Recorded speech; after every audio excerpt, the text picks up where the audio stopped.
செஞ்சுக்கிட்டு இருந்தேன். எந்த இதுவும் இல்லை. ஏதோ ஒரு சித்தர் யுவப்படுத்துக்கு போனதுக்கு அப்புறம் குடும்பத்தோடு எல்லா இடத்துக்கும் காடுக்காரன் மலை எல்லாத்துக்கும் அழிஞ்சேன். மலை ஏறினேன், அங்கேயே இருந்தேன். சிவஜமாதிக்காக போனேன். இப்போ எதுவும் பக்கத்தில் இருக்கிறத தவிர வேற எங்கேயும் போகிறது இல்லை. குருநாதர் அருள் கிடைச்சதுக்கப்புறம், குருநாதர் இது கிடைச்சதுக்கப்புறம் எங்கேயுமே போகல.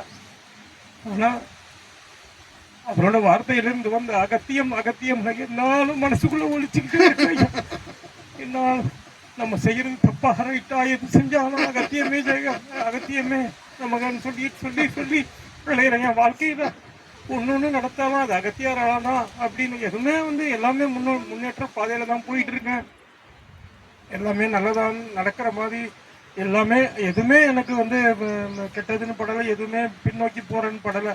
ஆனால் அகத்தியமே அகத்தியமே அகத்தியசா நமக்கு அகத்தியம் எங்கே போனாலும் அதே தான் என்னமோ எங்கள் வண்டியில் போனாலும் ஏதாவது ஒரு டப்புன்னு ஒரு கல் இடம்னா கூட நம்ம தப்பிச்சிட்டோம், அகத்தியர் காப்பாற்றிட்டாருன்னு அப்படி ஒரு சின்ன சின்ன விஷயத்துக்கு கூட அகத்தியர் தான் நம்மளை காப்பாற்றுறாரு. நானே அகத்தியமாக மாறணுமேன்ட்டு. ஏன்னா ஒரு சில பேச்சும் அடுத்தவங்களோட பழகும் போது ஏதாவது ஒரு நமக்கே தப்புன்னு படும்போது ஐயோ அகத்தீசா என்ன இது, ஏன் இப்படி செயல்படுத்துகிற, ஏன் இப்படி ஆட்டி வைக்கிற அப்படின்னு தோணுது. எனக்கு எனக்குள்ள அகத்திய பெருமாள் இன்னும் மேலும் மேலும் குருநாதர் மூலமாக என்னை ஆட்கொள்ள நான் என்ன செய்யணும், நான் எப்படி இருக்கணும், எனக்கு ஒன்றுமே புரியல. நான் அகத்தியம் தவிர வேற எதையுமே நினைக்கிறது இல்லை. என்ன கோயிலுக்கு போனாலும் அகத்தீசாய நமக்கு என்ன வருது, எந்த சிவனை பார்த்தாலும் எந்த தெய்வத்தை பார்த்தாலும் வீட்டில் கும்பிடும் போதும் எல்லாமே அகத்தீசாய நமக்கு என்ன வருது. என்ன அந்த தபம் பண்ணும்போது எனக்கு ஒன்றுமே எல்லாம் காட்சிங்கிறாங்க அதுங்கிறாங்க எதுவுமே வராது. ஓம் அகத்தீசாய நமக்கு அப்படிங்கிற போது உடம்புல ஒரு நெத்தியிலேருந்து பின்னாடி வரையும் ஒரு ஜிவு ஜிவு ஜிவுன்னு எறும்பு ஊடுற மாதிரி அப்படியே ஒரு வைப்ரேஷன் ஏறுது. அதை தவிர நான் எதையுமே உணரல. நான் போகிற பாதை சரிதானா அகத்தீசா, நீ தான் சொல்லணும். நான் போகிறது சரிதான், நான் என்ன தப்பு பண்ணுறேன், நான் என்ன செய்யணும், மேலும் என்னை வலுப்படுத்திக்கிறதுக்கு நான் என்ன சொல்லணும், உன் நாமத்தை உச்சரித்து உன் வழி நடக்கிறதுக்கு நான் என்ன செய்யணும். இது ஆன்மீக கேள்வியா இல்லை என்னுடைய இகலோ கேள்வியா கோயில் கேள்வியா எனக்கு புரியல. அது நீங்கள் தான் விடைய எனக்கு அளிக்கணும். மனசுக்குள்ளே எல்லாரும் அதை உணர்றதுனால அந்த கேள்வி நான் உங்கள்கிட்ட வைக்கிறேன்.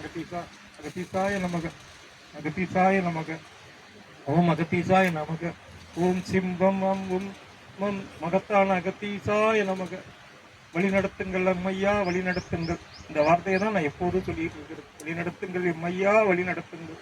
ஓம் அகத்தீசாய நமக மகத்தான் அகத்தீசாய நமக.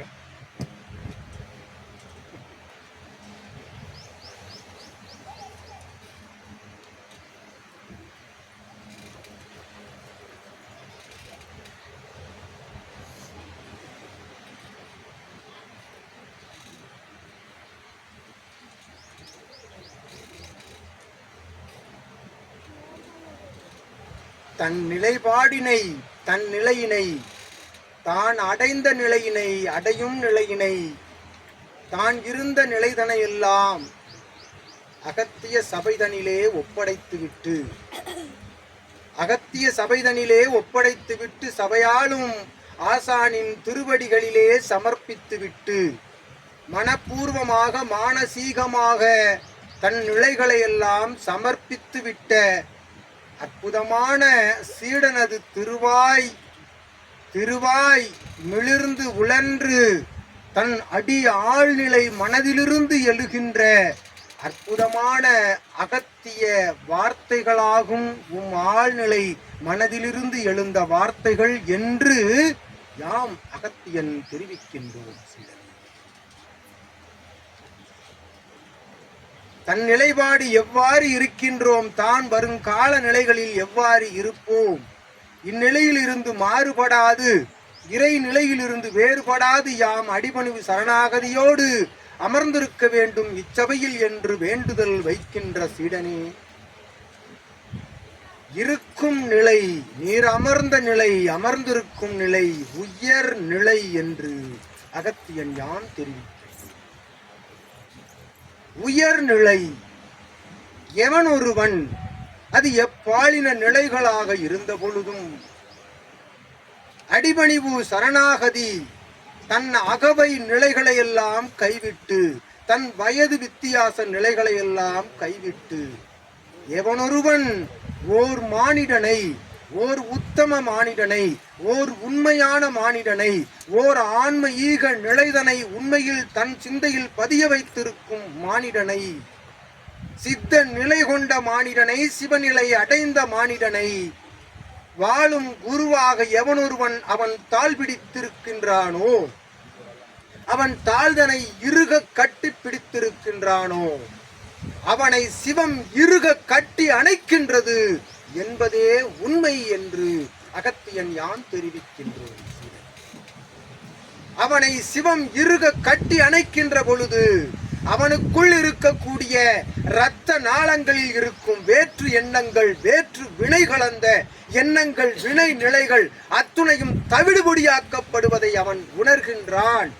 அவ்வாறு உணர்கின்ற பொழுதே அவனுக்குள் இருந்து எழும்புகின்ற, ததும்புகின்ற அத்தகைய வார்த்தைகள் என்று அகத்தியன் யாம் ததும்பா வார்த்தையின் மூலம் தெரிவிக்கின்றோம். உன் வினாவிற்குரிய விடைதனை சீடன். ஆற்றலின் மேல் ஆற்றலை உணர்ந்தவன் குருவிடம் இருந்து அவனுக்குள் இருக்கும் சிவ ஆற்றலை தன் சிந்தையில் பதிய வைத்து உணர்ந்தவன், அவனை சிவமாக உணர்ந்தவனுக்கு இதுவே நிகழ்வுறும், நிகழ்ந்து கொண்டிருக்கின்றது, நிகழும் என்றும் அகத்தியன் யான் நிகழ்வில் தெரிவிக்கின்றோம். அகத்தியன் நிகழ்வில் அமர்ந்து தெரிவிக்கின்றோம். சீடனே, அற்புதமாக வழங்குகின்றோம். நல்ல ஆசி உமக்கு நயன ஆசிதனை வழங்குகின்றோம், நயன தீட்சைதனை வழங்குகின்றோம். அகத்தியன் சிவமகா வாழைச்சித்தனுடைய யுகம் கடந்த தவநிலையில் இருந்து எழுந்து கூறுகின்ற அற்புதமான ஆசியாக யாம் வழங்குகின்றோம். எவனொருவனுக்கும் இது போன்ற அடிபணிவு சரணாகதி நிலை என்பது தேவை. அடிபணிவு சரணாகதி நிலை என்பது ஒவ்வொரு ஆன்மீக நிலைக்குள் செல்கின்ற ஒவ்வொரு மாநிலனுக்கும் தேவை.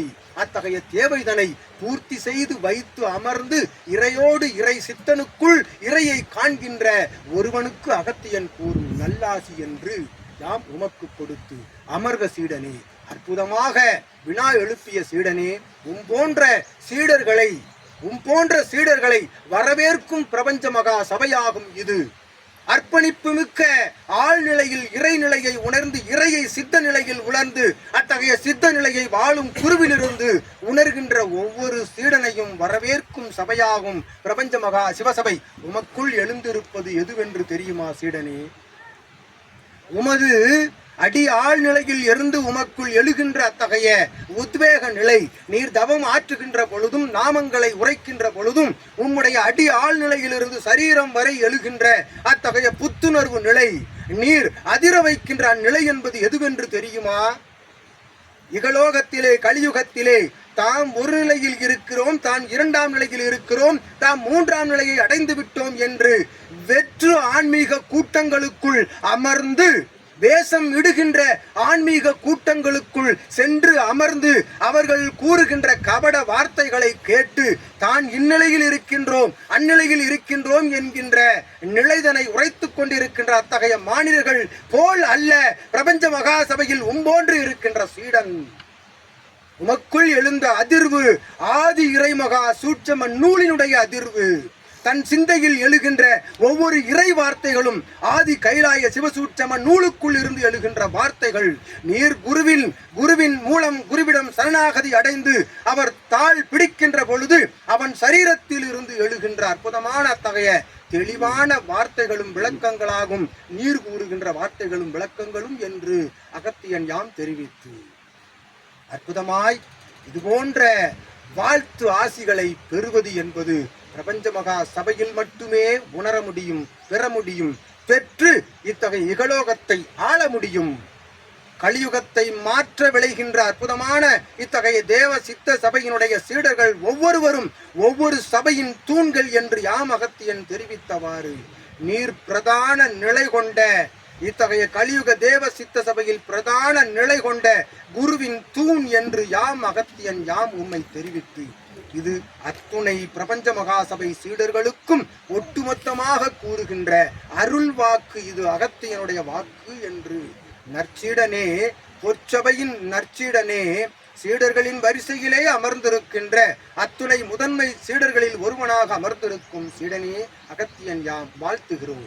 அற்புதமான உன்னிலை ஆன்மீக நிலை உயரும். இதுவே சித்த நிலை, இதுவே சிவநிலை.